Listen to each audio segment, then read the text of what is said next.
Assalamualaikum warahmatullahi wabarakatuh. My name is Razia Nisar. I am from tutoria.pk, your Islamiyat instructor. उम्मीद करती हूँ आप सब बखैर व आफियत होंगे। आज मैं नए सबक के साथ हाजिर हूँ। आज हम सूरह अनफाल के चौथे रुकू यानी आपके चौथे सबक की मशकी सवालात की तरफ बढ़ेंगे। मशकी सवालात में सबसे पहला सवाल जो होता है वो होता है अल कलिमात व तराकीब, जिसमें आपको अल्फाज दिए गए होते हैं और आपने उसके मानी बताने होते हैं। चैप्टर को पढ़ते हुए, आयात को पढ़ते हुए भी हम लफ्ज़ी तर्जुमा करते हैं उसका, और उसके बाद मशकी सवालात में जो आखिर में आपको अल्फाज दिए गए होते हैं हम उनका भी तर्जुमा देख लेते हैं एक दफ़ा। तो बढ़ते हैं पहले लफ्ज़ की तरफ। पहला लफ्ज़ है युस्बितु। युस्बितु का मायनी है वो कैद कर दें। दूसरा लफ्ज़ है असातीरुल अव्वलीन। असातीरुल से मुराद है पहले लोगों की बातें। जिस तरह सूरह अनफाल में कुफार ने कुरान मजीद में कहा कि हम भी इस जैसा कलाम लेकर आ सकते हैं, ये है ही क्या, पिछले लोगों की किस्से कहानियों की किताब है। तो असातीरुल अव्वलीन से मुराद है पिछले लोगों की बातें या पिछले लोगों के किस्से। यहाँ पर लफ्ज़ से ही जाहिर है अव्वलीन।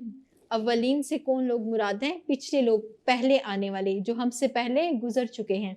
अगले लफ्ज़ की जानिब बढ़ते हैं। अगला लफ्ज़ है मुकाअन। मुकाअन से क्या मुराद है? कुफार की इबादत का तरीका सूरह अनफाल के चौथे रुकू में बताया गया था। तो मुकाअन से मुराद है सीटियाँ बजाना। सीटियाँ बजाना जिसे इंग्लिश में विस्लिंग कहते हैं, मुकाअन से मुराद है सीटियाँ बजाना। तो कुफ़ार अपनी इबादत में सीटियाँ बजाया करते थे। सूरह अनफाल के चौथे रुकू में इस बात की तरफ इशारा किया गया है। और उसी के साथ उसी आयत में एक अगला लफ्ज़ है तस्दिया। तस्दिया से क्या मुराद है? जैसा कि मुकान से मुराद है सीटियाँ बजाना, तो फ़ौरन ही उसके बाद तस्दिया का लफ्ज़ आता है जिससे मुराद है तालियाँ बजाना। इसमें भी कुफ़ार के तर्ज़ इबादत को बयान किया गया है कि वो किस तरह से खाना काबा में इबादत किया करते थे। तो तस्दिया से मुराद है तालियां बजाना। अगले लफ्ज़ की जानिब बढ़ते हैं। अगला लफ्ज़ है फ़यरकुमाहू। फ़यरकुमाहू से मुराद है ताकि वो उनको जमा करे, ताकि वो उनको जमा करे।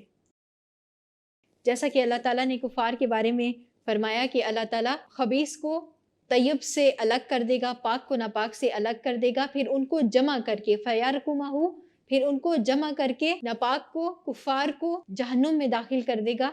तो ये उसी लफ्ज़ की तशरीह है, उसी आयत में इस लफ्ज़ का इस्तेमाल हुआ है। इसके साथ ही ये वाला सवाल अल्फाज मायनी अल कलिमात व तराकीब मुकम्मल हुआ। मशकी सवालात के अगले हिस्से की जानिब बढ़ते हैं और सवाल नंबर 1 को हल करते हैं।